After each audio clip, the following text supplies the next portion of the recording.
show is sponsored by HiveMind CRM. It is more than just a CRM.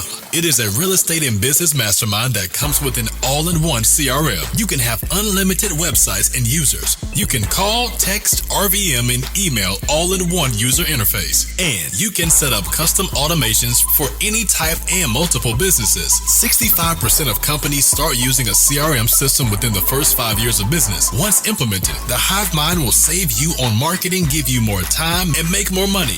One of our users had his first $100,000 month using our system in June. We want to see you automate and accelerate your business. Text us at 210-972-1842 for future meetings, and of course to get our $1 course on how to make more than 6 figures on one land deal. You can schedule your free demo today at hivemindcrm.io. Welcome. Good morning to you. Happy Thursday, or whatever day you're listening to this. We have a special guest today, Becky. We're going to start introducing her, but I appreciate everybody coming out today and listening to our podcast episode today. I hope you get a ton of value today, and we'll see where this episode goes. Here we go. Here's my guest, Becky. I'm sorry about that. From New York. Yep, that's fine. Listen, my real name's Rebecca, so I've gotten Becca, I've gotten Rebecca, I've gotten Becca, and every other version of my name, so not a problem. So I'm really particular about names because your name is like the most powerful asset you have, and you take it forever. You can take it with you forever, and it really amplifies what you do. So I really try and be intentional about people's names. So I apologize, but I hope you understand that. No, I'm sure you probably get that with Daniel all the time too, right? People calling you like Danny, Dan, kind of changing that up on you. So no, not a problem at all. Okay. So we're going to hop right into it. So Becky from New York is a lady landlord, and she has an amazing group, Lady Landlords, and she helps educate people and women on real estate investing and landlording, which is an amazing feat in itself because as everybody loves women. I don't know. I've never had like a woman like specific guest like this, so this is the first for me. So I might be out of my comfort zone a little bit, but it's just one of those things where like there's so many smart, powerful women that do amazing things, and it's interesting to have this conversation. So I appreciate you for coming on, and I appreciate you for giving up your time. Let's kind of dive into real estate. So how long have you been in real estate? So I only got started in real estate back in 2018. So Really? I'm still, yes. And it was something I never planned on getting involved in real estate investing, but yet here we are. I think and this is a side note, but has COVID really like capitalized and accelerated your growth in general? Because I feel like it helped a lot of people during the lockdowns and stuff. I wouldn't say that it necessarily like helped me in that sense. I think what it did was there were just certain opportunities of properties that I was actually able to pick up during that time, right? March 2020, at least where I'm in New York, halfway through the month, all of a sudden everything was canceled. Everybody was quarantined. Here in New York, you actually couldn't even go see a house. You had they canceled all open houses. Then eventually by April, May, they allowed, if you had an accepted offer, that you had to get the accepted offer first. Then you were able to go see the house for the first time. So it really kind of changed the way people were doing business. But it was at that time that I just kind of decided, hey, listen, this might be a good opportunity zone for us. While everybody else is trapped, everybody else is living under a rock, people are afraid to kind of go outside. And also a lot of people didn't think that their houses would sell, right? I think everybody thought that the whole housing market would crash. But yet, so I feel like prices, like I was able to pick up some of my best rentals during that. Nobody else wanted to figure out what could they do, what could they see, what's going on with tenants that weren't paying, eviction moratoriums, all that. I was actually able to pick up some really great deals. I think everybody knows the statement. It's I forget his name, but the famous trader is be greedy when everybody's fearful and fearful when everybody's greedy. So you really capitalize on the situation when everybody's fearful. Right. There's opportunity out there. I think it's coming up again. I think the opportunity is coming up again for sure. Where people are getting fearful again. People are getting like really freaked out right now. So I was talking to somebody about this the other day where I felt like that, we've talked about the pandemic, right? And people were like, oh, well, there's a pandemic, there's an eviction moratorium. I can't buy houses right now. Okay. Well, that was 2020. 2021, they said, oh my God, well, housing prices are really high. The housing market is too expensive right now. So they didn't buy. Now, oh, well, now interest rates are too high in 2022. So now they didn't buy. So you have all these people that now it's been like years. And like, what are you doing, guys? Like, get out there, figure out a way to make it work and get creative rather than just waiting for, the skies to open up and to have some sign that like now is the exact perfect time to be able to buy a house. Like there's always going to be something wrong. Always. There's going to always be something going on in the economy that might not make today the best day to buy a house. But you know what? There's 1,000 other reasons that it could be a great day to buy a house. No, I'm really glad you hit on that because it's there's so much, there's like limitless opportunity where most people think like, I can't buy a house right now. There's this thing that's preventing me. I'm like, there's so much opportunity out there. There's so many houses. There's so much, just everything. There's so much everything. You just got to open your eyes to it and see the opportunity in front of you. So one thing I really want to hit on is I really want to jump back to COVID because that's so crazy. I didn't know that they stopped viewings and everything. That's insane to me. You couldn't. I remember so it was actually about 2 months in New York that realtors just could not show houses. Like and then when they finally allowed that you could, you had to like I said, you had to have an accepted offer to be able to go and actually go into that house, right? And you had to wear gloves and you had to wear a mask and you had to put on booties. Like it was like, and you had to sign all the paperwork and you had realtors, giving you like a temperature check. But I remember I saw a house on the market. It came on the market on like a Sunday, and Monday was when they were actually lifting restrictions that you could still do that you could finally do an open house again in New York. You didn't have to have the accepted offer, but you had to register. You had to you had to be pre-approved, but pre-approved for the open house. Like you had to actually book like a reserved time slot. Yeah. So, and they didn't really like give like much organization to what this was going to be like, but I saw this house and I was like, I want this house. It's like exactly what I was looking for a rental property. It was perfect. The numbers just were great.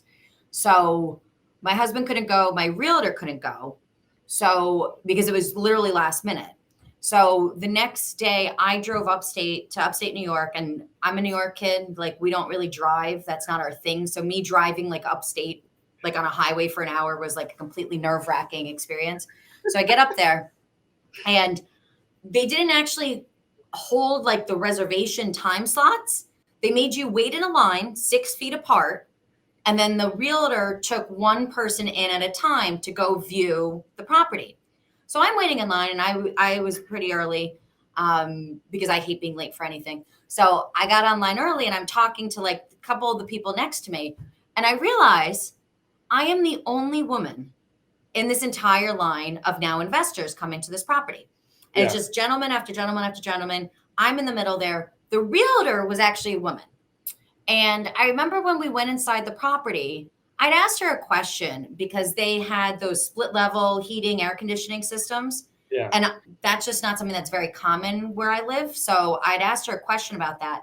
And she gave me this like snarky remark of like, didn't you read like the realtor's comments? And I was like, I'm not a realtor. Like, what are you talking about? Like it was just so rude.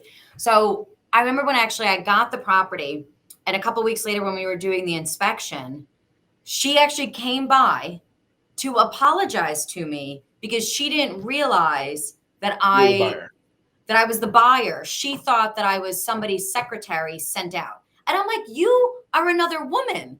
And your first assumption was that I had to be somebody's secretary or like admin. Oh. I did not invite her to Lady Landlords, let me tell you that.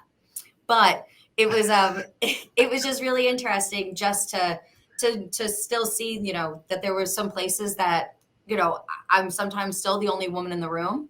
But then even to have another woman just assume, but I will never forget how rude she was to me on that showing. The whole time she was showing me the property, I was like, if this property was not going to be a really good rental property, I would not buy it from this woman. That's crazy. That's such a fitting story because you aren't seen as that normal buyer side in that transaction. So it's definitely fitting. I'm really glad you showed her. I did. Well, and I was the only woman. I was also probably younger by about 20 years than most people that were there. I'm Hispanic, so that also kind of stood out in the line of people, so it was just really interesting to still see how, not everybody is always represented and at the table still these days. So it's really nice to be able, for those of us that can, to get out there and show our faces. I'm really glad you said. So, is there other times where you've had to like really step out of your comfort zone to like, hey, I'm the buyer here in this opportunity. Like, let's I'll tell you another story. Yeah, these are really great because I feel like women are seen as like passive and they're not really seen as the aggressor. But sometimes in you're buying real estate, you have to be seen as the aggressor to get what you need done, like with handling title issues and all this, dealing with agents and stuff like that. You have to do what you need to do to get stuff done sometimes. So I don't know if it's the New Yorker in me or the Aquarius in me, but I don't think most people would ever call me shy or passive. I remember the first property I was looking to buy. I was trying to find, what lender I wanted to work with, what realtor at the time. I was interviewing a ton of realtors to be able to work with. And I remember this one guy that I spoke to actually asked me if I had a partner or I was married. And I was engaged at the time. So I said, I'm engaged. And he was just like, oh, okay, well, do you want to have like your fiance call me then so we could talk numbers? And I was like, why is that? And he goes, well, women are usually just only interested in how pretty the kitchen and how pretty the kitchen and the bathrooms look like. And I was just like, did you just say that out loud? And he was like, what? I'm like, did you say that out loud to a woman that called you to buy a house from you? And he was like, and I'm like, great, we're done. Thank you very much. And I just hung up the phone. But it was, it's interesting because, my husband and I, we're now married, but to be honest, he's usually the one that's like, oh, the kitchen looks really nice, I think we should buy it. And I'm like, no, the numbers don't make sense. We're not buying it. So it's just interesting to see kind of what roles you play. But I've definitely had that. Or there's been times, luckily I found actually the best realtor in the world here in New York. He's become like just a really, really good friend of mine. He actually came to my wedding. I consider him like one of my best friends. But, it takes some time to find the right team members and to find the right people to be able to work with. It's not as easy as just, I'll date myself here. It's not like you could just call somebody out of the yellow pages and find the right person to work with. Not all realtors, not all mortgage lenders are created equally. You really do have to find a good fit for you and for how you like to work. 100%. So I'm really digging into this because like you as a landlord are as in a position of power too, and you probably get the same disregard all the time too from your tenants. Do you have property management? Or you self not so much? No, are you we manage all of our properties. We self-manage all of our properties. Okay. I actually don't. I feel like what's really important and what's helped me, even with the way that I work with my real estate team, right? My lender, my attorney, my title company. I think I've set my expectations very clear up from the beginning, not only with my team, but also with my tenants and what I expect. So I really actually feel that I am not a person that necessarily gets pushed around too much because I'm able to make those expectations clear. I have very clear guidelines for how my tenants can reach out to me, how they communicate with me, what my response time will be like with them. I put all of those boundaries in place from the start, and I think that makes it clear. Also, when I bring on a new service provider, when I work with a new title company or a new attorney, and once again, the ones that I have now, I absolutely love. But when I was looking for really the right people, I had a conversation with them before I hired them of what I look for, how I work, and what I really expect. And I think that's made things a little bit easier. Honestly, I feel like more people like fear working with me than feel that I'm a pushover. So I think I kind of ended up on the other side. No, I'm really glad you said proper expectations because I really want people to get some value from that. Is that setting the proper expectations, always make sure that everyone understands what's being done, what's going to be done, how everything's going to be done. Like if you have a work order, this is the process you go through. You don't call me. Correct. Or like, I've had a couple of situations where I've had tenants kind of call me. I had one, her oven was not like turning off, right? She'd cook something. She turned the dial to off, but it was not turned off. The oven was still on. Clearly, still gas. And we have gas ovens, right? So this whole situation is kind of going on, and I was just like, okay, great. Like, is the fire department on its way? And she's like, no, I figured you would just come and handle it. And I'm like, okay, hang up the phone, call 911. Then you call me. Like, call 911 first if there is fire, if you smell gas. Like that's something that really a fire department is going to be a little bit more able to handle a fire than little old Becky over here, right? So once again, it's just making sure that like up front that I make it very clear in my lease what situations you call me for, what situations you call 911 for, and what does kind of that order like look like. And since then, when you lay things out, it just really makes the whole situation much more smooth. So I have a really good question for you, and it's some people have different answers for this, but how do you deal with troubled tenants? Because a lot of people, I'm not a good landlord because I'm too like I feel for my tenants in some way. So it's almost like, I hate being this person, but like how do you deal with troubled tenants? Because it's hard sometimes if you have like if you're not like if you care about people, it's like it's really hard to kick people out and do what you need to do. There's a balance, right? Like I care about my tenants. My tenants they're my clients, right? Like we are I think one thing that people don't think about is that actually being a landlord is really being a customer service business, right? Yeah. I am there to make sure that my tenants have a clean, safe home. That's really my role, right? So, a lot of landlords get like upset when they get like phone calls about like this or that. But if something needs to be fixed, if things need to be taken care of, like that's really what our role is.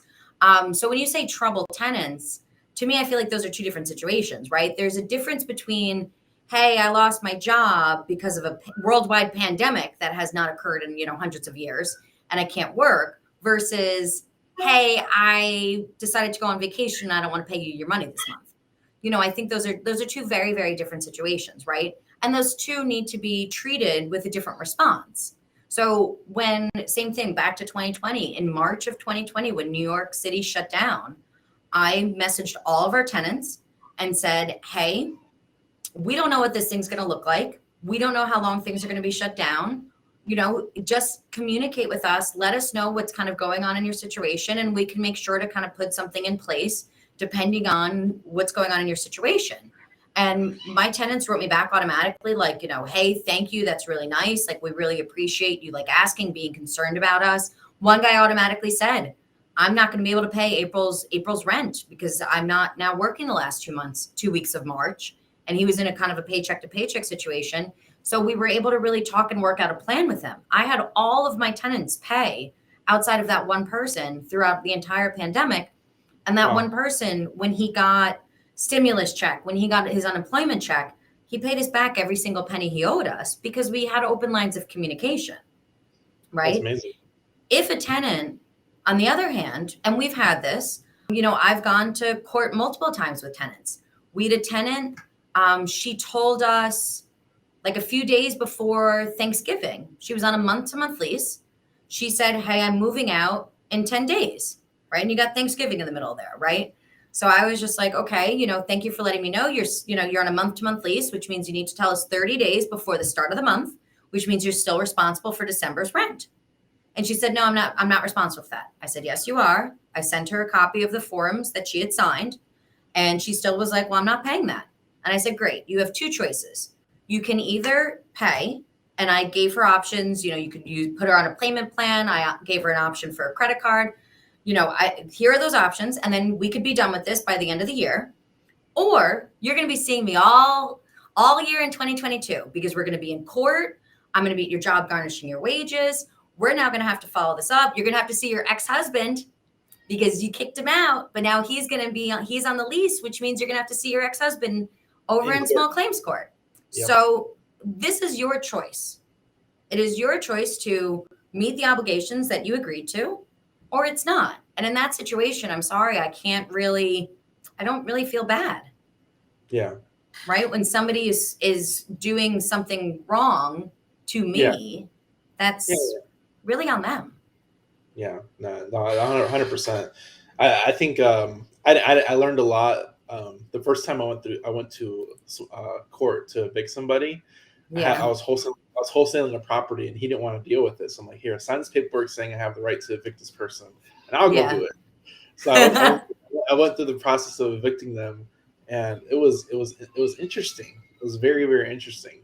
But like I helped them move out. I trashed out the property. Like it was one of those things. Like I really tried to like help them. But that's also okay if like this person had like the house being sold out from underneath him. You know what I mean? Yeah. So you really have to look at everybody's individual situation and see where we can help. And once again, we are in the business of being human. I get, but there you have to kind of be able to balance that between where is this a business versus where is this a charity. And I would love to have a house that I could just let people live there for free because I'm a good millionaire and can do that. But I'm not in that financial position right now where I could just give away free housing. It's an interesting dynamic, and I think part of the like hard part was landlording is like the situation I helped that owner out of with their tenants. It was actually family members that were abusing. Were using their own family member. So it was one of those things where, like, they didn't want to deal with their own family member, so they're like, help me, please. So I'm like, okay. And that's a whole different. You talked about family members, right? Now all of a sudden, like renting to family, doing business with family, that's a whole nother realm. Another can of worms. Is there like strict no-nos, like especially like that you will like? I would never. Don't work with family. Yes. Yes. Are there strict things that I say no to? Yeah, like if you're let's say you're looking at, and I've seen a lot of this on TikTok. Like, are you dating somebody? Are they going to sign the lease and they lie to you and then try and move in after? Like, is there like ways to filter out potential bad clients that you like? I've seen this trick before. I'm not going to fall for it again. I think definitely, like, I mean, over time, like if I look back to like the first property that I bought versus now, like we're actually closing on our 7th tomorrow. There's so many things that like, it's just funny now that like I'll say and be like, oh man, like there's no way I would do that. But meanwhile, I don't even know that thing even existed when I bought the first property. So it is interesting to see like how you've kind of like refined what you look for, what your preferences are, what you like, what you don't like. For example, the property that we had that we're closing on tomorrow, the town was not able to get us, we're closing on Friday. The town is not able to get us the final water bill until Monday. So, okay, we'll just put some money in escrow, right? That's the easy response to that. So we don't have to, and we're dealing with a rate lock issue. Clearly interest rates have gone up, so I don't want to have to deal with that.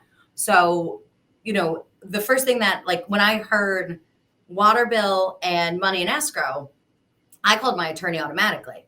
The reason for that is because there was a previous situation on the first property I bought that the title company missed a $7,000 water bill. So then that took some time to get sorted out, right? And the title company did pay for that, but they missed it. And it was weeks of a headache of what am I going to do with the $7,000 water bill that then became a lien on my taxes. And I'm like, I've owned a home for like 2 days. What do you mean I owe an extra $7,000 in taxes, right?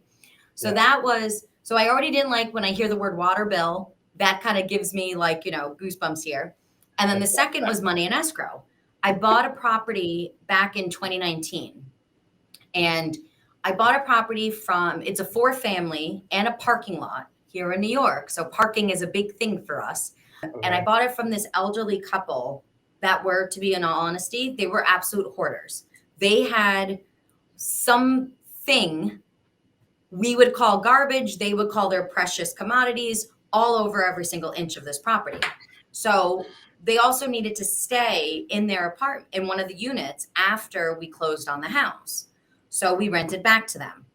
They had to meet certain conditions about still cleaning up the property after we had closed. So there was a lot of money in escrow. Mm-hmm. We ended up having to go to court to get that money out of escrow. And it took us years before we were actually able to get our check. So to me, when I heard water bill and money in escrow, I automatically am like, no, we are rescheduling this closing. Screw it. Like I'm not dealing with those two situations. So it was just something that like, just once again, it brought up, I said to my attorney, I was just like, I just have like PTSD when I hear like, water bill and anything with escrow, because those were two horrible situations. this was nothing like it. Here we're talking like $300, and a water bill being paid or not paid is a little bit turn your key for escrow rather than the previous situation I was in. So it's just your experience talking. Right, exactly. But it was just like, okay, well, how else can we kind of get through this? But so there are certain things that, like, my husband and I, we were like, no, after that court case with that money in escrow that took us years, we were like, that's it. We're never putting money in escrow. We were told it was so easy to get the money from escrow, and that was so wrong. But now in the end, know the full process, and we probably will not come across a 3-year legal battle for money in escrow again. I hope people see I hope people see that one. That's a good one. It's a good little tidbit. I mean, one thing about real estate is, like, every deal you do, there's another curveball you gotta face in some way. Yeah, every property is completely different. It has its complete set of different challenges. It's completely different every single time, right? But when you go through it, you're right. Like, you pick up these little things from experience that make things easier. And then what else do you got to learn here? What else can you learn there? And it definitely gives you the availability to problem solve. I think that's really what being a real estate investor is it's just being really good at solving problems and coming up with solutions. That's it right there. What is let's kind of pivot a little bit towards your Facebook group. What's the main goal of your Facebook group? What kind of information you're providing there? What does that look like to you? Sure. So Lady Landlords helps women that are looking to reach financial freedom through real estate investing. And we help women in 3 different ways. We help them figure out how to get started in real estate investing, how to then manage their tenants, and then also how to be able to grow their portfolio. So we provide different workshops, webinars, online courses to really help make sure that women have the confidence that they need to be able to be great problem solvers as real estate investors. Ooh. That's such underrated, like, niche to be in, because it's like you really, there's a whole section and sector of investors out there that they need that assistance in a lot of different ways, and they need that experience that you've gone through. Like, hey, what do I do with the situation? Like, you do this, and this, and this will happen. Right. Like, really I always explain to people, Lady Landlords, like, we're not anti-men in any way. As I mentioned, my realtor, who's one of my best friends, is a man, right? My husband's a man. Like, I like these people, but on most occasions. But really, what the goal of Lady Landlords is to make sure that, like, women really have that confidence to be able, if they need to walk into a room of men that have been doing this for 20, 30 years, that they can really be able to hold their own and feel comfortable with that, and to feel comfortable making the decisions that they need to within their own real estate portfolio. It's definitely a overwhelming thing if you haven't had that experience. So it's something that having somebody in your corner to, hey, this is what you do, that'll definitely help you carry it through 100%. Yeah, I feel like we're your little secret, like, back pocket, right? Like, people come to Lady Landlords, ask a couple questions. Hey, this is going on with my tenant. What am I supposed to do? What am I supposed to say? They come, we talk about the situation in the group. Then they can go out and they go back to the tenant and they can just be like, yup, this is how it needs to be done. Right?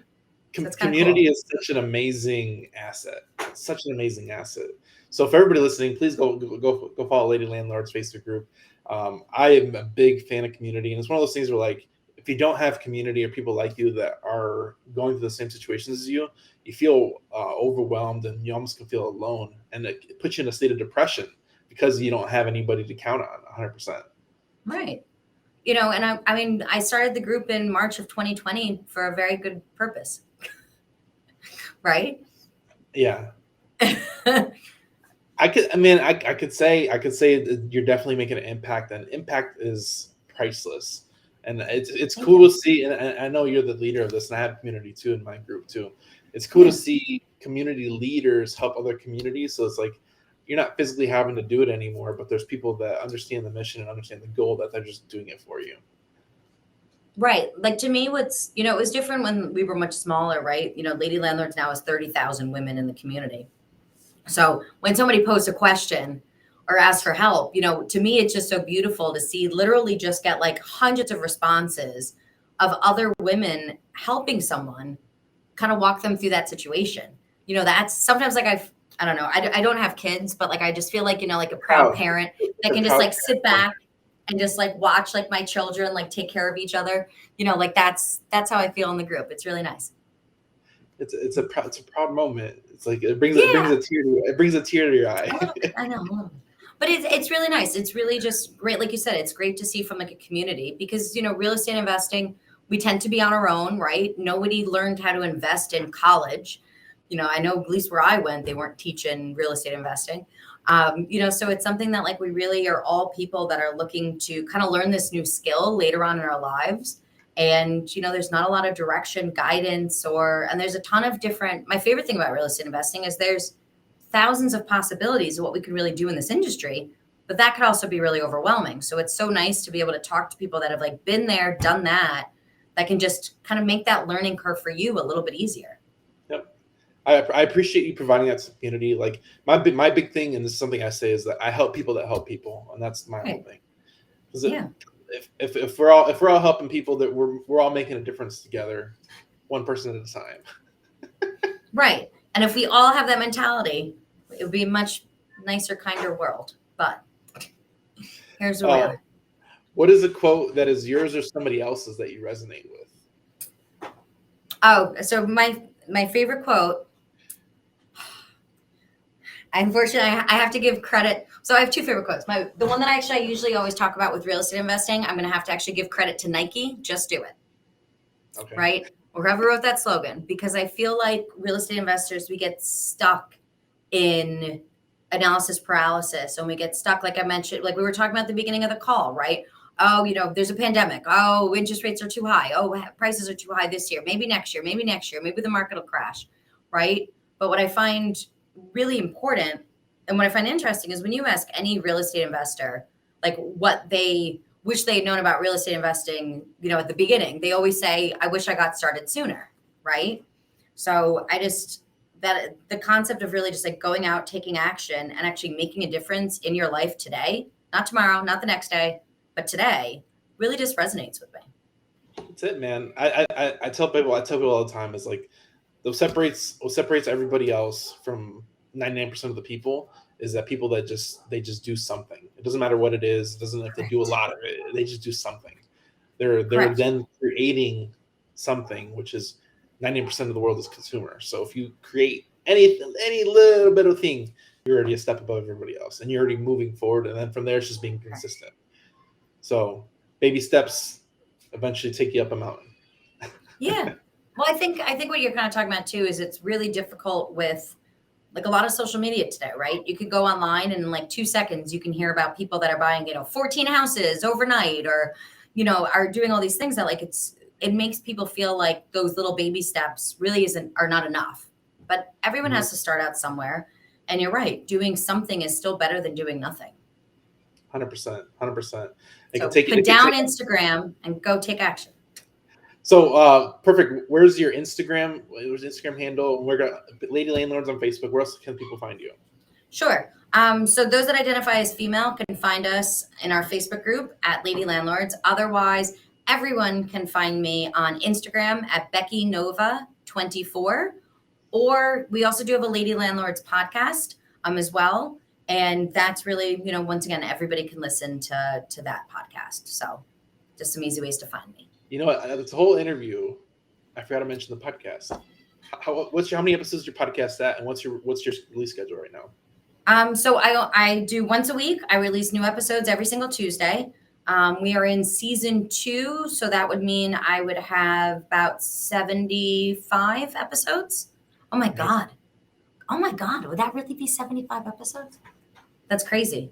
Yeah, the podcast came out of, you know, whenever I see a common topic in Lady Landlords, I'm like, great, that'll be an episode. Like whatever I see, like everybody kind of talking about, or a lot of things that I felt like I was just answering similar questions over and over again. I said, you know, let me be able to kind of create some content so people can get their answer without kind of having to come to the group and ask a similar question.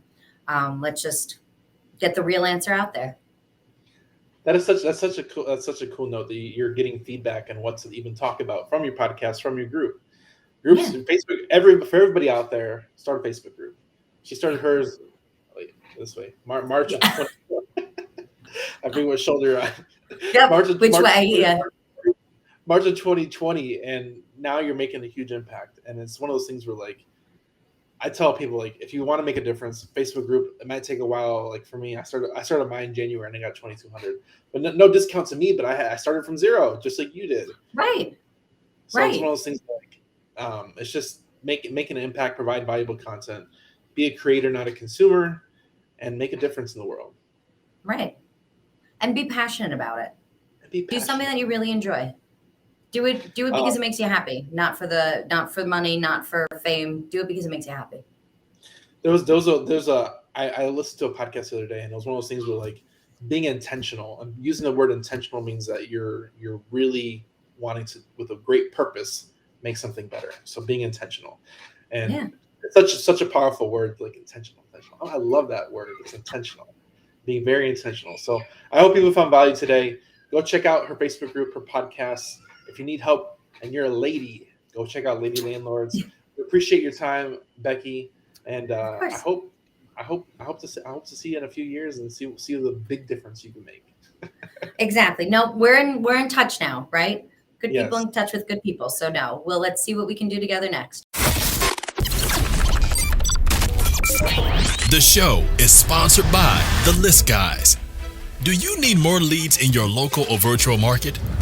1 in 10 small businesses don't invest in any kind of marketing. The List Guys have over 35 plus list types to choose from, and you can mix and match any list or criteria. We also use the skip trace list and provide up to 7 numbers and email addresses. Every list you purchase will be scrubbed against previous purchases. The List Guys are here to save you time. Contact the List Guys today at www.1listguys.com. That's www.1listguys.com. All right, thank you. Have a great day. We appreciate everybody coming on. I hope you found value in this episode. Please like, subscribe, and share it with your friends. Have a great day, y'all. See you on the next episode.